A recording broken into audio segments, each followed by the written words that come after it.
Hello? What? Trade deadline coming up. Yeah, yeah. We got a few people. Hold on for a second. Let me address this. Trade deadline coming up. Who you need on your team to take you to the next level? Or who you don't want on your team that's not going to take you to the next level? Man, let's talk about it. Behind the mask.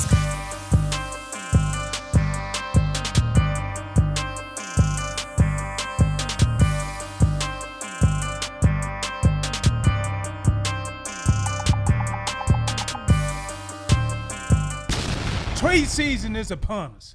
What team is going to get better? What team is going to get worse? And who is going to feed their fan base the ultimate lie that this trade made us better?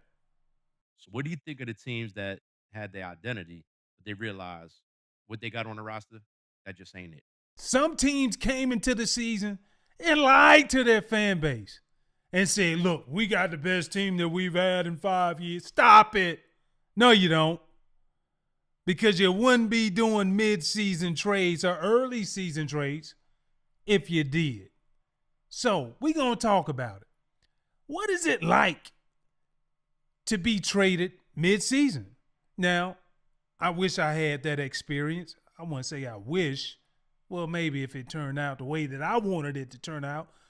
But, however, I was traded before the season, traded from the Buffalo Bills to the Philadelphia Eagles at the end of the season, spring.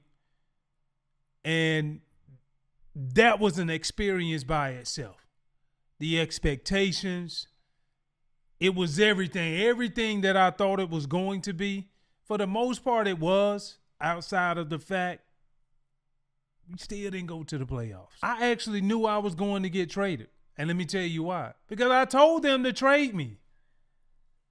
I did not get along with the coaching staff. I'm like, look, man, I've been doing this for X amount of years, and you coming in, and I just, look, I listen to anybody. But the credibility just didn't read. It didn't hit me the way that it was supposed to hit. So I was like, all right, I'll do what you want me to do, but it just ain't adding up. And so because we had a conflict in how we saw things, I was like, look, I just think moving forward, you got goals that you want to achieve. I have goals that I want to achieve. So I don't know if we'll be able to achieve this by being in the same silo, for lack of a better term. So I knew I was getting traded, and I was happy about that. It worked out well for me. It didn't work out for the Bills. It did not work out for the Bills neither. Shit, neither one of us went to the playoffs the more that I think about it. So I guess they can be like, but I had a good time in that damn city called Philadelphia, Yes, Lord. We met at the office 2 days a week. Outside of the office I'll never tell. I'll never tell. Oh, my God.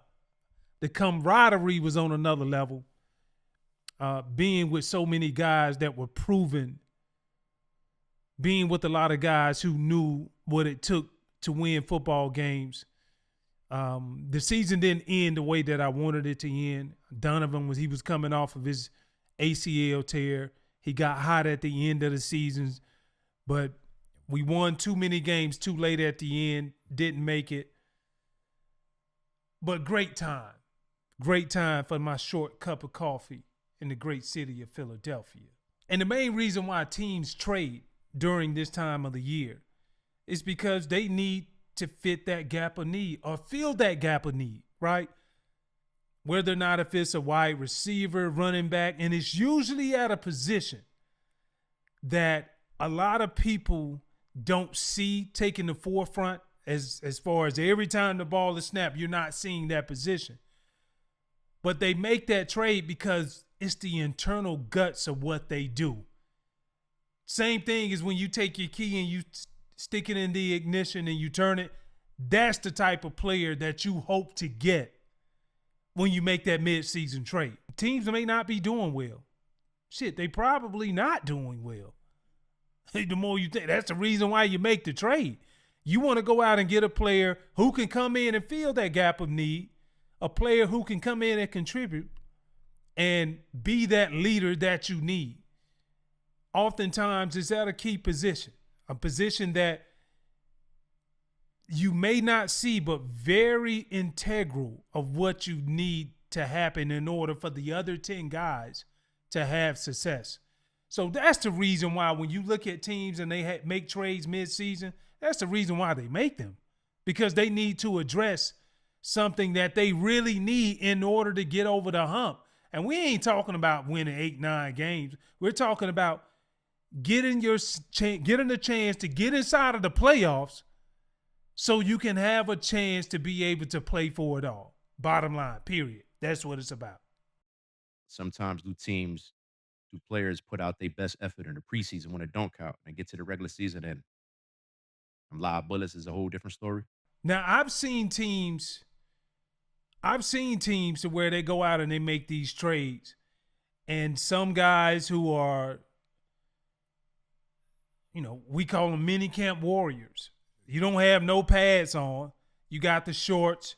You see the VMOs coming out the thighs and the hamstrings, and you think, oh, man, this guy's going to be a great player for us.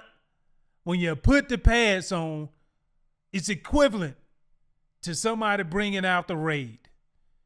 Where are the cockroaches? Because as soon as you bring out the raid, they ain't showing up no more. And we've had plenty of those. And that's what you don't want when you look at the trade deadline. We're in the season, close to midway. I will possibly say this don't happen too many times, but you got to give credit to the Cincinnati Bengals for pulling off of a trade and not giving credit to the Cleveland Browns, Joe Flacco. And I would love to say this is my own theory or my thought, but I think Mike Tomlin summed it up best.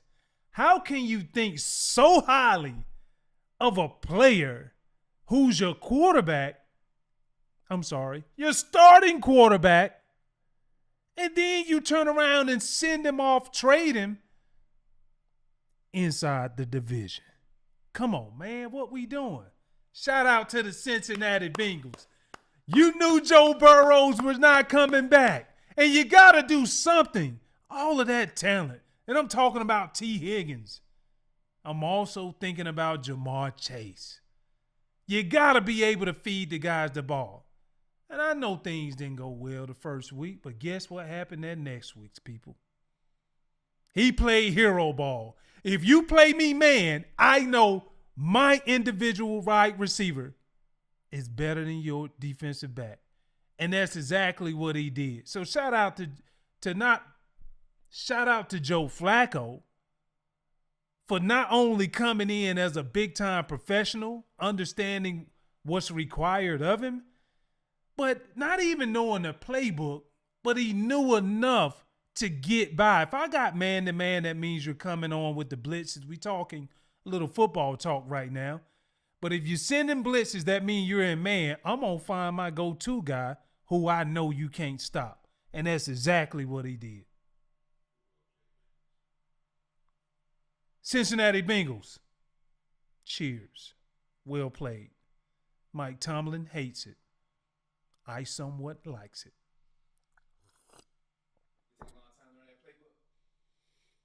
It depends on who you are. You get some brothers in there, man, they be busting some stuff week in and week out. And I'm talking about, can you take it from the classroom and then make it applicable on the field with a 30-minute time, 30-minute time gap in between transition? Joe Flacco, he did that. He did it to the highest level. So I think it depends on the player. But listen, I don't want this to get lost in translation. Shout out to Joe Flacco. It's so many things. I've never played quarterback in the National Football League. But I will say this. It's a lot of shit that you got to keep up with. The play clock, getting the plays, taking a step back outside the huddle, making sure you relay to the team, this is the personnel so you don't have too many people in. Then calling the play that you're not used to calling the play. And now you get up to the line of scrimmage and, oh, by the way, you got 12 seconds to snap this ball. So is it a lot? Hell yeah, it's a lot. Shout out to Joe Flacco, man. I thought he did a wonderful job and is doing a wonderful job of just understanding what comes with the responsibility of that position. So, yeah, so we give props where props is needed when it comes to traded players. But I want to give you some insight on what it feels like to sit in the shoes of I'm coming up to the facility on a Tuesday. Tuesday is the national day off across the league. And you just happen to kind of peep in the training room outside on the field and you see some guys out there working out. And then you are quick to realize, damn, they got the same body type as I do. Then you ask the trainer, yo, Ferg, who they working out today? Linebackers, big guy. What? Linebackers? So now the immediate thoughts are, damn, they trying to replace me. So now you're thinking like, man, what did I do wrong? Was that play really that bad? I knew I should have studied last week. Now, I'm not saying that's the thoughts of me, but I'm just giving you the consensus thoughts of the ones that's not in the same shoes as I am. So those are the thoughts that happen because it's kind of a subtle way of the NFL franchise letting you know you ain't never safe. And we don't speak so loud that you cannot hear one word that we say. Let me say that again. I will talk so loud to you that you cannot hear one word that I say. And that will be displayed by bringing people in to work out at your position when you know you gave up a touchdown. So now what you do? Feast or famine. You got to fight. You got to be able to fight. You got to show them you're resilient. You can come back the next week because they ain't going to bring that person in. That's their way of just sending smoke signals, letting you know your ass about to be gone if you ain't doing what you're supposed to be doing. And then when you see the linebacker coach out there working with him after the trainer told you that, I've seen some guys say, man, I had one guy go out there and be like, coach, I was just trying to look at getting some more extra reps on my drop. Man, this ain't even your time. You had 48 hours ago to get this done on Sunday, son. What are we doing? Oh, it's real. It's real. So, like, the level of anxiety that comes along with this, what's her name? Doechii? I keep hearing that song in my head. Anxiety is inside of, oh, it's real. Because now they speaking to you and then listen, things don't be the same. The breakfast don't taste the same. The pats on the back, you don't get those no more. Extra smile, nah. Straightforward. So that's how you know it's time for you to get inside of your bag. And it's time for you to get ready. And then you look at your homies and your homies be like, they ain't gonna really say it to you. They'll say enough to you, but they'll be like, man, did they bring another linebacker in the train? And so now you know immediately for the person who had the worst game, you thinking, damn, man, why they on my back, man? And now you got the bubble guts and you want to go in there and fill up the toilet when you should have did that before the game started. Hiding.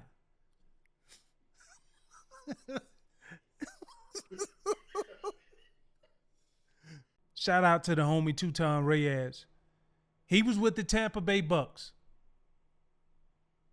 He was on the team. Hell, they was the best team in the league at the time. The week of Thanksgiving, he's shopping on a Monday. He gets a call, and they release him. Little did he know where he was going. He gets picked up by the worst team in the league, the Carolina Panthers. And during that year, what happened with the Tampa Bay Bucks? They won a championship ring. And my boy was sick. He was sick. I felt so bad for him. I couldn't even that was one of them things like you definitely don't want to tread on that. So it was just like, hey man, you don't even want to ask how you doing. You call him and just be like, hey man, you seen that sitcom show last night?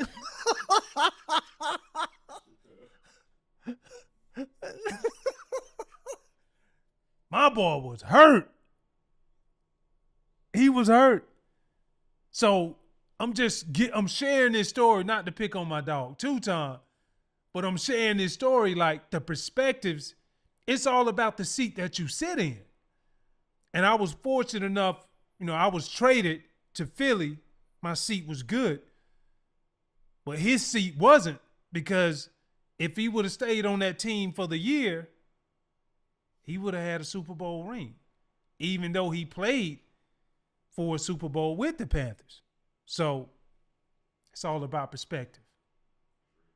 It's real. That's why I had to go for a reset, because it's a lot of stuff that comes along with the expectations of being traded, the expectations of things not going the way that you want to, especially of a teammate who you want to be traded. And you think, okay, we got him. And then when he comes out there and you're like, what the hell is this? What are we doing? What's happening? But it really brings me back to the year 2022, when my 49ers went out and got Christian McCaffrey. Yes, sir. When you talk about money well spent or draft picks well spent, 49ers did a marvelous job going out to get Christian McCaffrey. Not only did they make a Super Bowl push, they went to the NFC Championship. And when we talk about traded players, that's the reason why you want to trade players. If you trade a player throughout midseason, you want a guy who's able to come on to give you that extra to get you to that next level. That's what it's all about.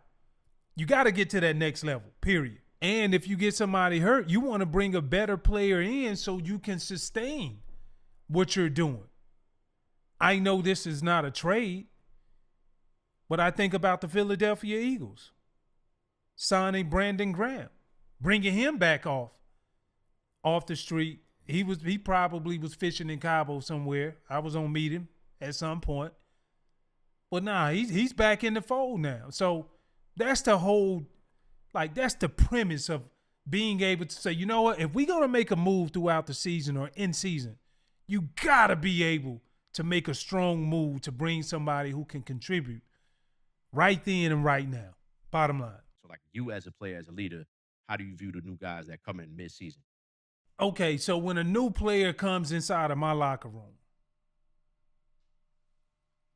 I'm trying to figure out what's happening. I want to look at the body mannerisms. I want to see what you're doing that maybe I'm not doing. I'm trying to take something and see, can I add to my repertoire?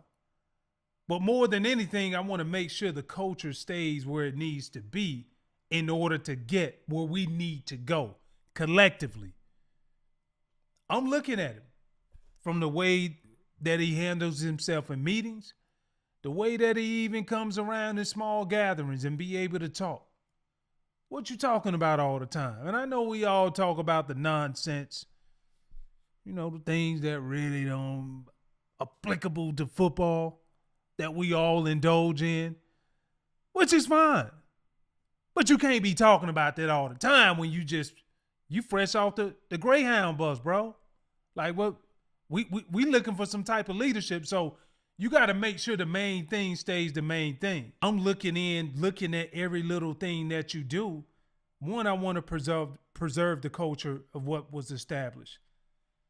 And two, I want to see how you bring in your routine that can be infectious to what we're doing as a whole. And the thing that I had to realize, when you bringing somebody in mid-season, it all goes back to square one. You got to fit the gap of need, number one.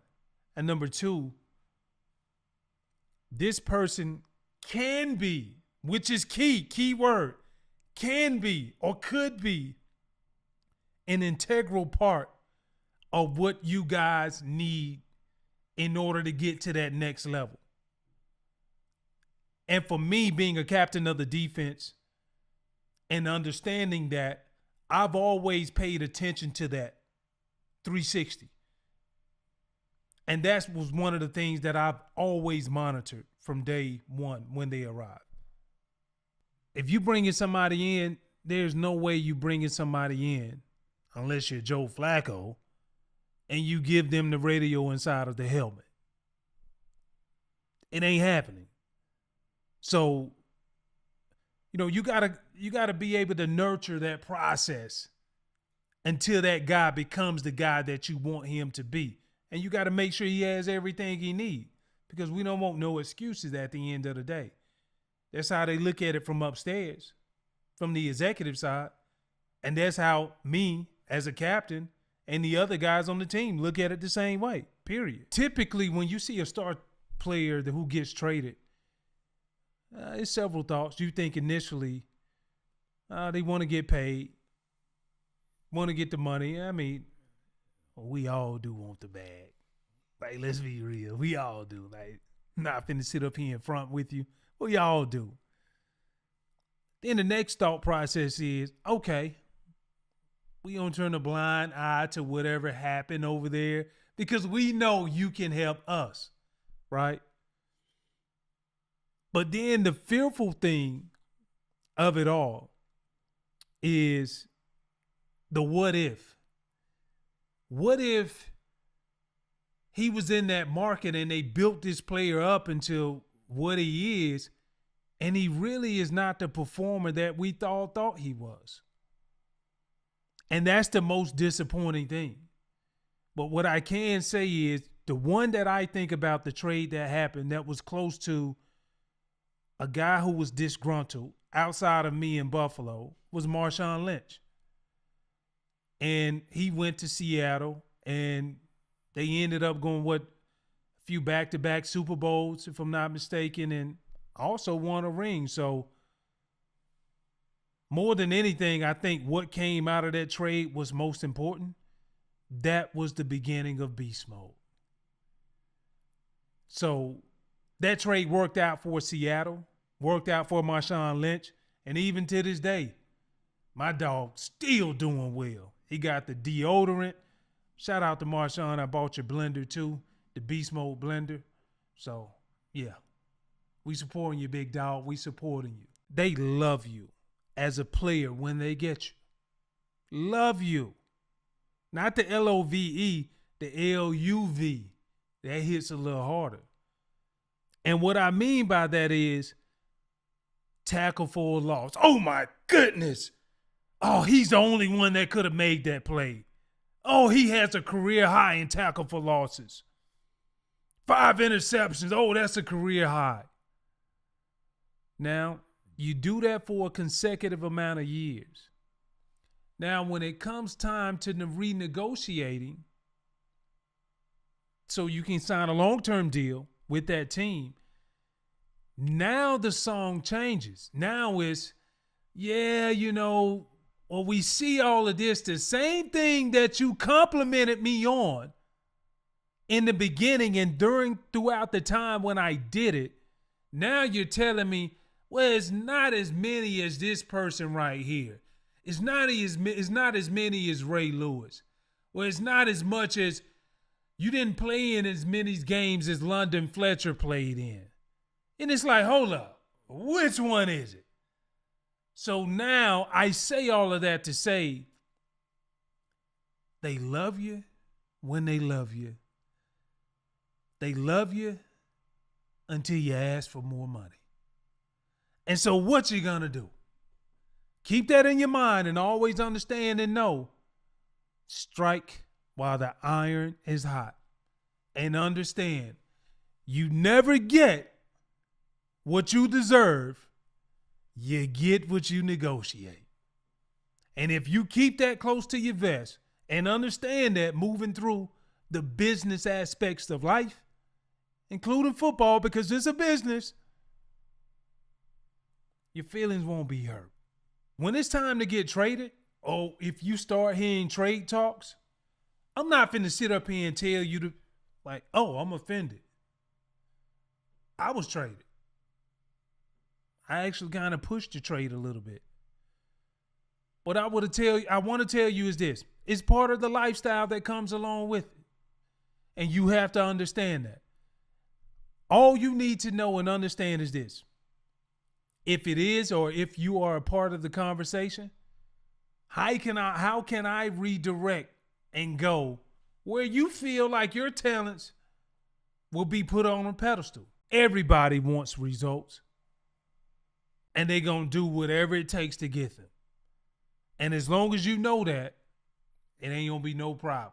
I sit in a seat now to where I don't have the emotional attachment to know, like, I'm drafted with this team. I'm going to play 10 years and let's settle down, buddy.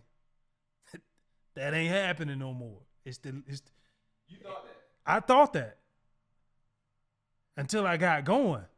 And I was like, oh, I don't know. I might not be able to make it 6 years in this type of climate. So it's inevitable that, people are going to want your services. This ain't the only girl that you're dating. Every day you go out on that date, that's part of your resume. And just know, versus having one or two or even three ladies looking at you, if you on one team, you got 31 other ladies looking at you. And that's the reality of it. And you have to put on your best performance every outing because it matters. Absolutely, it matters. And the good thing about it is they have a bigger bag where you're going next. Security. Everything accomplished. So, my fellow NFL brethren, don't look at the trade deadline as something bad. You could enhance where you're going to next, and you definitely can enhance your bank account as well. So, with that being said, embrace it. And just know, if you ain't doing what you're supposed to be doing, don't look out on a Tuesday when you're in there getting treatment and you see them out there working out the same position group that you're in because you ain't doing what you're supposed to be doing. Come on, man. Too much bread flying around for you to be not doing that. Bottom line is this. Make sure you like it. Make sure you share it. And make sure you subscribe at the BTM Podcast. Let's go. Behind the